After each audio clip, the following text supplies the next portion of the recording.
Schön, dass ihr wieder dabei sind beim neuen Video. Es geht heute an meinem Lieblingsprojekt, den Porter. Haben wir seit der Weihnachten nicht mehr gebraucht. Dementsprechend müssen wir ihn auch gerade schon mal revidieren. Er läuft zwar, aber wir haben keinen Kraftschluss mehr. Kann jetzt natürlich sein, dass das Getriebe, wo wir gesagt haben, wo roset und macht, dass das da hinten nicht mehr so frisch ist. Was es genau ist, müssen wir anschauen. Wir nehmen es mal auf. Ihr kennt jetzt den bekannten Weg und schauen oben mal genau drüber.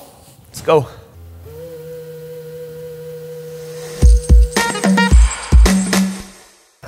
Ja, was steht denn da jetzt schon wieder? Einmal mit Profis! Ich schrecke mich ja nicht auf, aber das ist ja nicht normal. Das ist okay. Das ist nicht okay. Wir müssen neue Regeln machen. Alle Mofas, die da stehen, wenn wir Studiotag haben, gehören einfach uns. Nein, bauen wir einfach um. Meine Nerven, weißt du, dann muss ich noch Sachen machen wie Seitenschütze montieren, Mann. Ja. Wenn ich etwas nicht mag. Das verdammte Seitenschütze. So, angekommen in der Werkstatt. Der Porter hat sein Plätzchen gefunden. Ob er läuft, können wir jetzt noch schnell checken. Ja, vielleicht noch schnell Saft. Ah. Ja. Allein hier jetzt suchen, weiss ich, das geht viel zu lang. Ich habe einen Experten hier. Joe, wie wirst du das machen? Mal anschauen.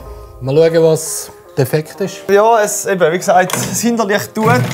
Muss ja in dem Fall nicht heißen, dass es funkelt. Er ist auch noch gelaufen. Also wir haben ihn im Dezember dort noch laufen lassen. Er ist noch gelaufen, wirklich einfach kein Kraftschluss. Wir haben ja glücklicherweise nochmal ein 16er Getriebe gefunden. Das heisst wir. Schnäppchenjäger Elias. Da müssen wir es sicher auch noch aufmachen. Ja, das schauen wir heute noch schnell an. Ja. Aber schon mal besser. Also das andere roset ja richtig. Ja. Lohnt sich sicher, um das zu ersetzen. Heisst aufmachen, sicher neu, mindestens neu abdichten. Yes. Mal den Zustand anschauen. Ja. Ich habe den Verdacht, dass der gar nicht so super drauf ist. Nicht einmal an Lack rankommen, hä? Die elektronische Zündung, also wenn die nicht tut, dann weiss ich. Ja, eben. Der große Grund, wieso dass ich die will, weil wenn du unterwegs bist, willst du nicht, dass die Zündung nicht geht. Sprich, da sollte es jetzt eigentlich funkeln. Also. Hat man die Hand vorne an. Der Roger kann so Zeug machen, der macht das immer, der ist so knallhart. Wunderbar. Wie ein junger Gott, hä? Gott sei Dank kein Zündungsproblem. Vielleicht ist er auch versoffen. Aber ich lasse nachher raus. So, Kaffee. Wenn er läuft. Kaffee! Ja. Inwendig im Getriebe. Willst du das gerade nochmal sagen? Das Getriebe ist kaputt. Nein, kein Problem, wir haben ja ein anderes. Das ist zwar nicht so krass, hast du Schlimmes gehört. Immerhin wissen wir mal, wo wir anfangen müssen. Wir hätten sowieso müssen Getriebe ausbauen, dort schauen, ob wir Cornflakes, Zahnrädchen haben. Laufen tut er wieder. Das ist sicher kein Problem, Zündung, da können wir Gott sei Dank klar. Hinten Rädchen ausbauen, Getriebe wechseln. Vorne, mir fehlt hier noch etwas ganz Wichtiges. Hupi! Montiert ist sie ja. Ob sie tut, weiss ich nicht einmal, aber anhängen wir sie auf jeden Fall. Plus Vorderlicht. Es ist ja so, dass der normalerweise vorne auch so einen Laden hat und das Vorderlicht dort drinnen eingebaut ist. Wir bauen ja sowieso etwas anders, das heisst, wir brauchen den Vorderladen nicht, brauchen aber trotzdem Vorderlicht. Grundsätzlich brauchen wir aber einfach sicher mal ein Licht da vorne. Ob es ein senggültig ist oder nicht so wichtig. Ja, aber mittig kannst du fast nicht montieren, und wenn du es da nicht tust, dann würde ich 2 auch nicht tun, nicht nur 1. Du machst mal wieder Arbeit. Da links und rechts. Nicht so gross ist, sondern so ein bisschen in dieser Größe. 2 Scheinwerfer. Und in dieser Zeit kannst du mal schnell eine Getriebe-Revision starten. Inspizieren wir das mal.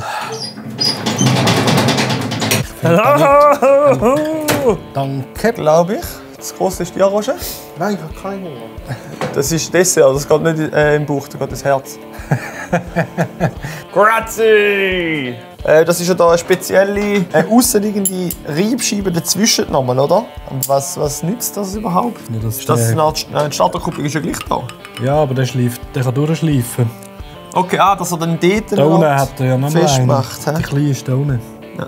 Dann verpressen sich die Art ja, der kann nachher wirklich schleifen. Ja. Du hast mir gesagt, eigentlich wäre geil eine normale Eingangswelle drauf, dass man einen Standardknocken drauf tun kann. Aber immer noch der 18er? Ja, eigentlich müsste einfach die 10-Zahl stimmen. Ja. Dann könnte man es eigentlich umbauen. Dann kannst du irgendeine Rossi-Glocke oder CNC drauf tun. Grundsätzlich sagen sie aber schon, dass die PTC natürlich noch ein bisschen stabiler sind.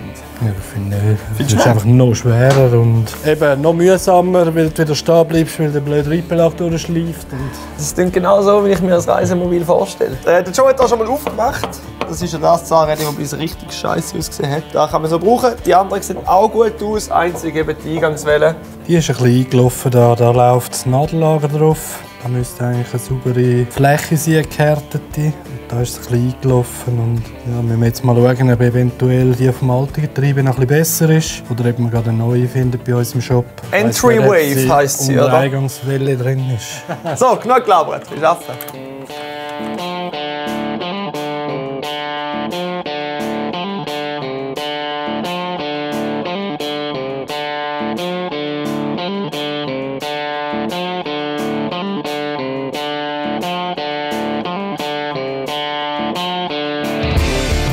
Ah, ja, look.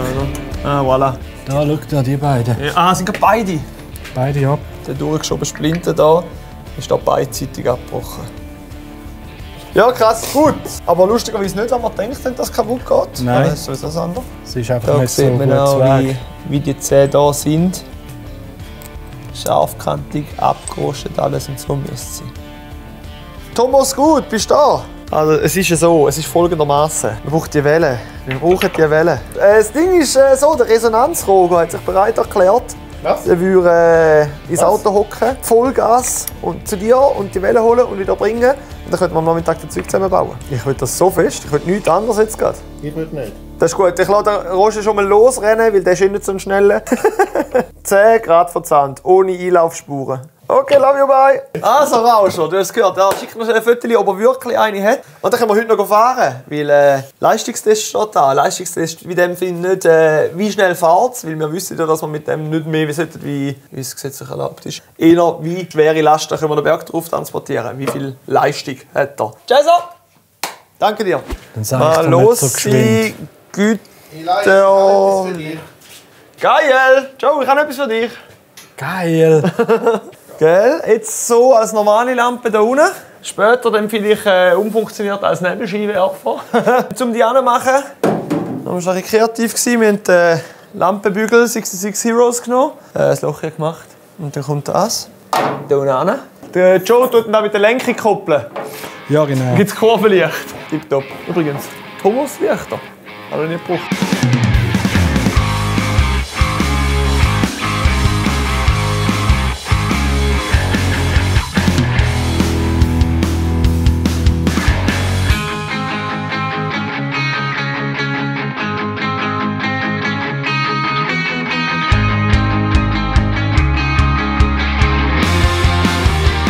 Wegen Glocke. Und wenn ihr keinen Bock habt auf die, würde ich es trotzdem kaufen, weil die kommst du echt Klebersatz über. Supercharged. Nein, die ist wirklich geil. Also, da bringst du wenigstens die normalen Seitenschütze wieder drauf. Also sie sieht auch geil aus. Ja. Ich finde es jetzt schöner, wie die wir für uns im Shop hatten. Ja, und bis eben war immer das Problem, dass du die Seitenschütze ausschneiden musst, weil es nicht drunter geht und es halt auffällig ist. Bei dem passt alles drunter.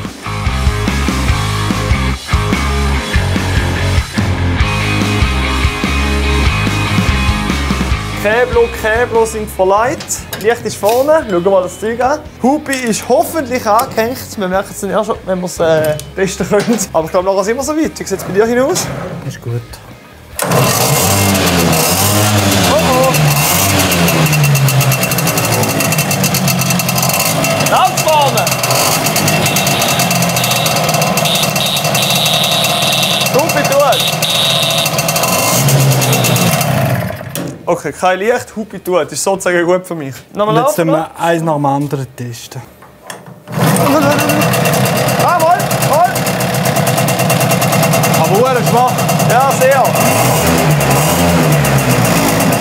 Oh, schwach. Ich weiß gar nicht, wo drauf sind. Jetzt haben wir so die Glühfäden, so halbe Lastwagenlampe. Ist auch ein halber Lastwagen. Nein, aber der bringt ja nicht viel Strom, weißt du? Da können wir nicht völlig ausarten. Schade. Ah nein, komm. Aber die hinter tut nicht. Wahrscheinlich zu wenig Strom, zu wenig Spannung. Vorne braucht man eigentlich keinen Spannungsregler. Da kann ich die hinter plus den Spannungsregler auf die andere Phase nehmen. Ja. Ah, wird schon ein bisschen heller. Ich nehme es hell. Ein bisschen heller wird es schon. Wir wollen jetzt aber natürlich noch wissen, kommt das Ding an den Berg drauf? Da hinten hat es ja bekanntlich einen recht geilen Berg, den Rutscher. Den gehen wir jetzt gerade testfahren. Wir brauchen aber vorher noch ein Nummernschild. Ohne ist gefährlich. Not fast. But Furious, oder was? So fast ist er einmal nicht. Ride more. Der ist es. Der ist es. Ich bin noch ein bisschen nervös, weil der Roger die ganze Zeit filmt, wenn ich einfach eine Schraube anziehe. Joe hat mir gerne einen neuen Trick gezeigt. Geil, hey, funktioniert alles. Hinterlicht, Vorderlicht, Hupi. Joe, merci vielmals. Ja, bitte. Gerne wieder. Ich hoffe eigentlich, dass sie so 35, 40, so 38 eigentlich fertig wäre. Das wäre das Ideale. Dafür, dass sie halt wirklich den Berg aufballern. Jetzt, wo wir das Nummernschild dran haben, können wir da bedenkenlos machen. Gehen wir den Steil hoch testen. Wir brauchen aber noch Gewicht. Ja, ein Roger, da langt nichts an. Eigentlich müssen wir so viele Leute wie möglich. Was ist das nicht für ein Auto? Hat schon lange. Alter, ich hoffe, ich werde nicht verwünscht. Das ist mega auffällig.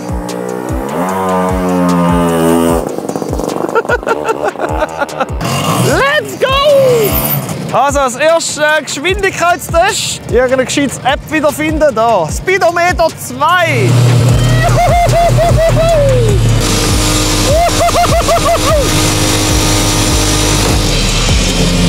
Das Ding geht ganz schön ab, ey. Ich hatte fast das Gefühl, wir könnten noch ein bisschen drosseln, heisst noch ein bisschen so übersetzen, dass er tendenziell dann noch mehr Kraft hat. Weil ich habe das Gefühl, gäbe ich über 30. Darf man gar nicht zeigen.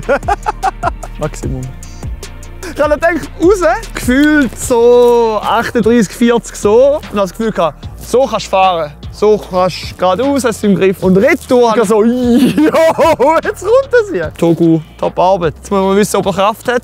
Für das Ding beladen, Teile hängen und schauen, ob ich raufkomme. Weil das ist ja noch real life. Also hat der Roger mal geladen. Wir sind im steilsten Stückchen erlaubt. No? Ja, ich müsste jetzt mal anschauen, wie es jetzt gerade ist. Funktioniert aber, slowly but steady. Das sind aber keine realen Bedingungen. Und zeige ich dir jetzt. Oh dear.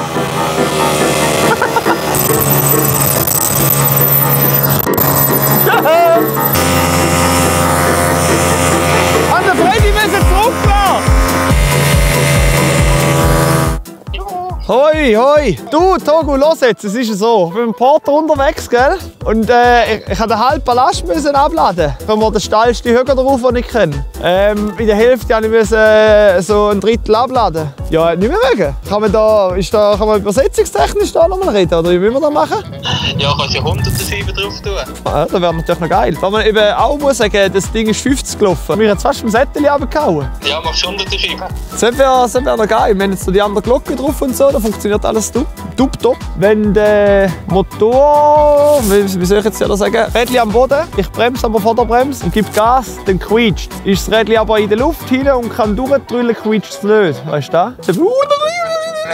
Entschuldigung, ich glaube, ich muss es anschauen. Ich freue mich. Ich würde gerne 35 fahren und dafür mit 300 Kilo den Berg aufkommen. Wahrscheinlich ist es mehr wie 300 Kilo. Tschüss, I love you, bye!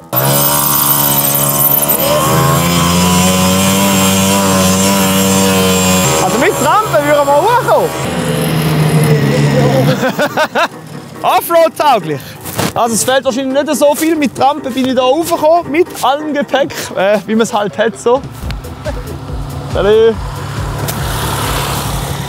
Da fehlt also nicht so viel. Thomas meint, hinten die 100er Scheibe. Ein bisschen bessere Übersetzung noch, weil er läuft ja wirklich genug schnell. Da können wir gut ein bisschen oben runterschrauben, da sind wir alle froh. Besonders ich.